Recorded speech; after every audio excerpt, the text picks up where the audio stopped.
Nous sommes toujours dans le cadre du Salon international de la santé, le Medical Expo 2024, dans sa 23e édition. Certes, dit Medical Expo, on peut uniquement penser au dispositif médical. Non, c'est l'occasion également pour parler du médicament. Et j'ai le plaisir de recueillir dans le studio l'ODG TV, Monsieur Mohamed El Bouhmadi, qui est pharmacien, oui, qui est président de la Fédération marocaine de l'industrie et de l'innovation pharmaceutique, qui regroupe toutes les sociétés de l'industrie pharmaceutique, aussi bien nationales que les multinationales. Et il est également le président directeur général de Zenith Pharma. Tout à fait. Marhaba bik, docteur Mohamed El Bouhmadi. Donc, cette fédération, quel est son rôle? Très bien. Donc, je suis effectivement docteur en pharmacie et biologiste. Donc, je suis concerné également par la biologie et j'aime beaucoup ce métier. Et ce que je voudrais rappeler, c'est que l'industrie pharmaceutique, enfin les établissements pharmaceutiques, aujourd'hui, ils font aussi bien du médicament, mais ils font également du dispositif médical, ils font du complément alimentaire. Donc, c'est qui peut le plus, peut le moins. En fait, les standards de la qualité du médicament, on leur permet facilement de faire le dispositif médical et le complément alimentaire. Donc, il y a une partie de ce qui concerne ce salon aujourd'hui. La Fédération marocaine de l'industrie pharmaceutique est au début, c'était une association, qui s'appelait la MIP au départ, qui a été créée en 1985. C'était une association qui a été créée pour permettre aux industriels de débattre des sujets qui intéressent la profession, d'intérêt économique, politique de santé, tout ce qui concerne l'industrie pharmaceutique, mais également faire la promotion de la fabrication du médicament au Maroc et encourager que les nationaux ou les multinationales puissent investir dans le tissu économique marocain pour permettre d'assurer un accès aux médicaments pour les patients marocains en général, mais également développer l'export, développer un peu la recherche, etc. Aujourd'hui, pour vous donner un chiffre, oui, en général, en 2002, on était 26 laboratoires pharmaceutiques. Alors, pour être établissement pharmaceutique au Maroc, il faut disposer d'une usine. C'est-à-dire, au Maroc, il y a 3 statuts seulement.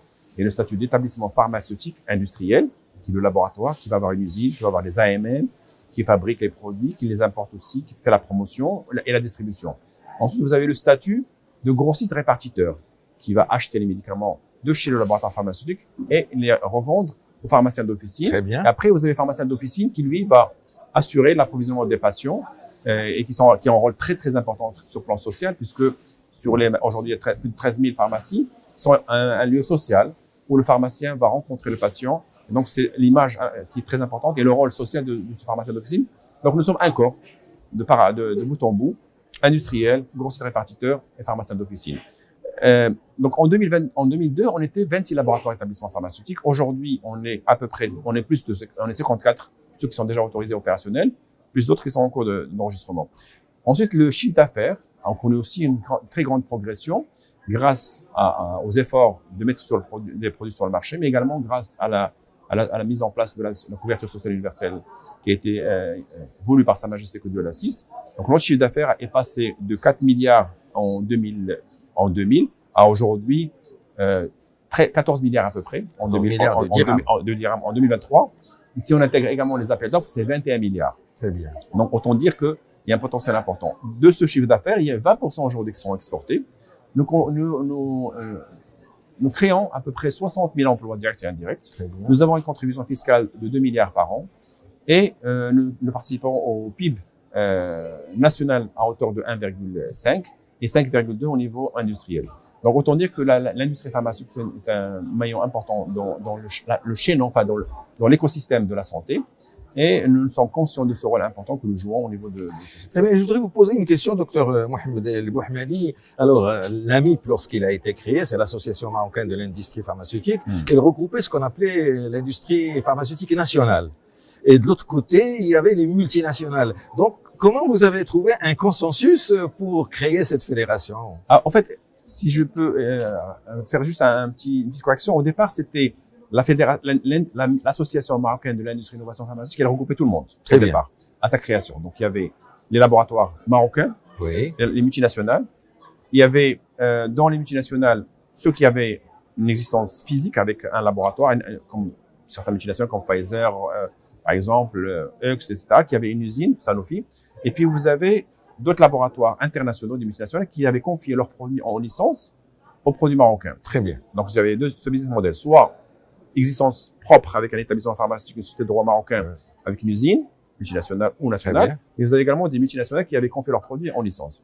Après, dans les années 2000, il y a eu une espèce de dissidence, on va dire, où certaines personnes dans les multinationales ont considéré qu'ils n'étaient pas suffisamment défendus ou n'avaient plus ils n'étaient pas alignés sur les idées. Donc, ils ont créé une association qui s'appelle le LEM, qui regroupe aujourd'hui les laboratoires internationaux, dans lesquels il y a les sociétés pharmaceutiques, mais également il y a les bureaux scientifiques et un certain nombre de choses. Puis, vous avez aussi une création d'une autre association qui se consacre un petit peu au générique, qui s'appelle l'AMMG, et qui, elle, va regrouper d'autres sociétés. Nos intérêts sont assez communs, en général. Enfin, les trois associations, on a les mêmes idées, les mêmes choses à défendre. Donc, souvent, on se concerte, on parle entre nous, mais justement pour chercher des solutions adaptées.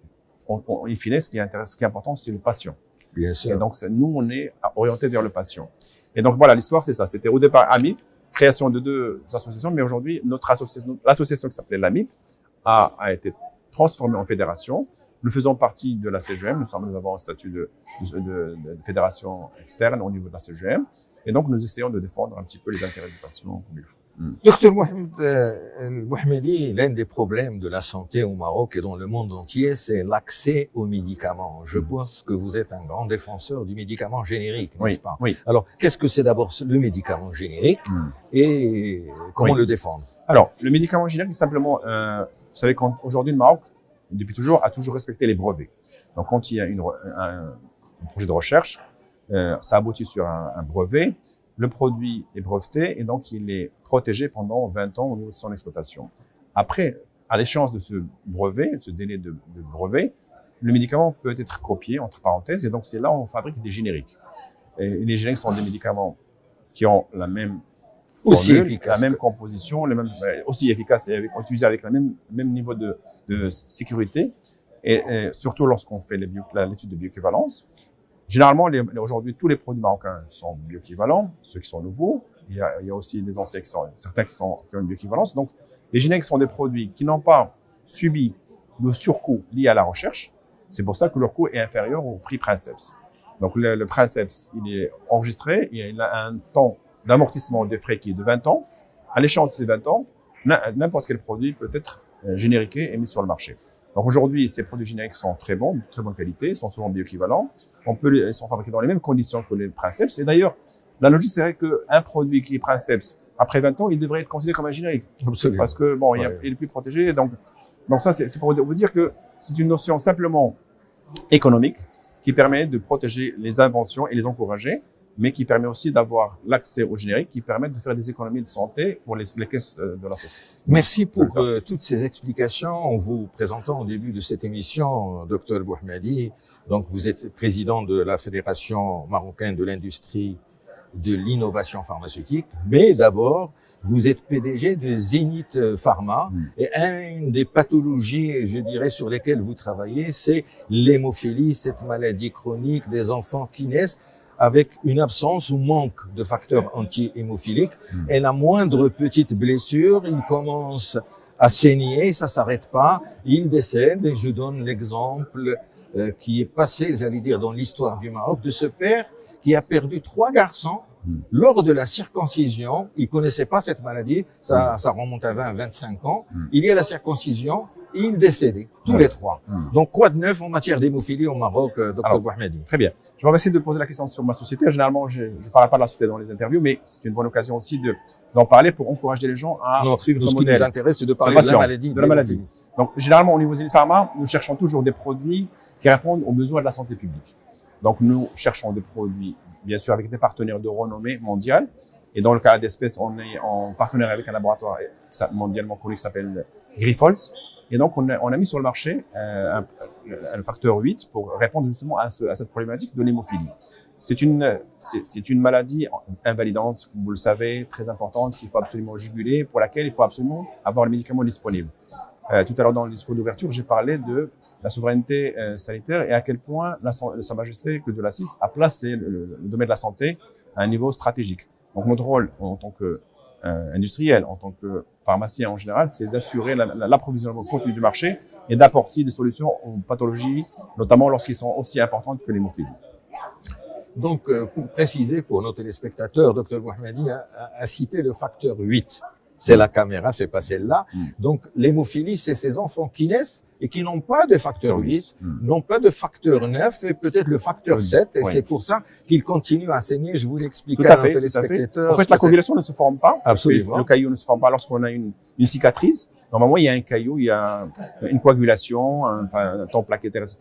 Et le caillot se forme. Et lorsque un des facteurs manque, il n'y a pas la coagulation, il n'y a pas de coagulation, donc le saignement continue. Très bien. Et donc, il peut être... Très bien. Pour terminer sur la question de l'hémophilie, Dr Bouhamadi, ce produit que vous introduisez au Maroc, est-ce qu'il est abordable sur le plan prix et est-ce qu'il est pris par l'assurance maladie? On est en cours de process de remboursement. Comme vous le savez, aujourd'hui, c'est pas automatique. Il faut faire un dossier et demander le remboursement.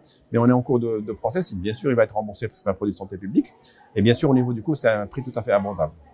Très bien. Donc, je termine pour dire que ce facteur anti-hémophilique est très important. Vous imaginez, pour circonscrire un enfant aujourd'hui, il lui faut 10 000, 15 000 dirhams, parce qu'il faut lui injecter le produit anti-hémophilique avant, pendant l'opération et après. Alors, merci, Dr Mohamed El Bouhamadi. Je rappelle que vous êtes président de la Fédération marocaine de l'industrie et de l'innovation pharmaceutique et également PDG de Zenith Pharma. Merci d'avoir répondu à l'invitation de l'ODG TV. À une prochaine occasion. Merci pour l'invitation. Merci beaucoup.